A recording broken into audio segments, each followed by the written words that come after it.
इस देश में एक कहावत आम है, आमतौर पर आपने भी सुनी होगी कि इसको कुछ मत कहो, इसकी तो आदत ही ऐसी बन गई है।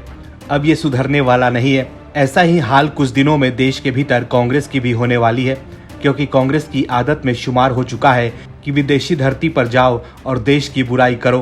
कांग्रेस के प्रथम परिवार के युवराज और कांग्रेस के अयोग्य सांसद राहुल गांधी ने विदेश में जाकर देश के मजबूत लोकतंत्र पर सवाल खड़े किए, और जब राहुल के बयान पर देश में बवाल मचा तो कांग्रेस के नेता स्वामी भक्ति की चाह में देश के भीतर राहुल का बचाव करने लगे।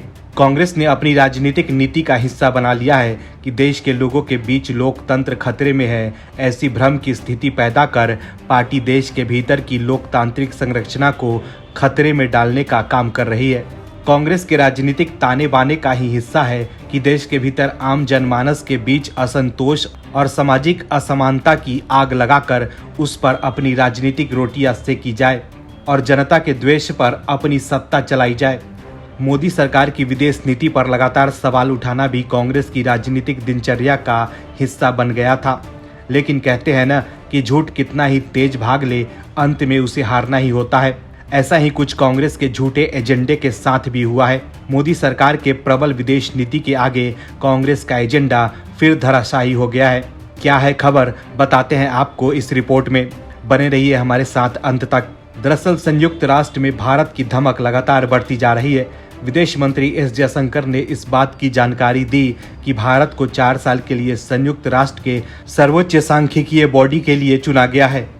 आपको बता दें कि एस जयशंकर ने ट्वीट कर लिखा कि भारत 1 जनवरी 2024 में शुरू होने वाले 4 साल के कार्यकाल के लिए संयुक्त राष्ट्र के सर्वोच्च सांख्यिकीय निकाय के लिए चुना गया है। न्यूयॉर्क स्थित संयुक्त राष्ट्र में भारत का स्थायी मिशन टीम को इस चुनाव में इतनी मजबूती से जीत दर्ज करने के लिए बधाई। उन्होंने ये भी कहा कि सांख्यिकी, विविधता और जनसांख्यिकी के क्षेत्र में भारत की विशेषज्ञता ने इसे संयुक्त राष्ट्र सांख्यिकी आयोग में स्थान दिलाया है।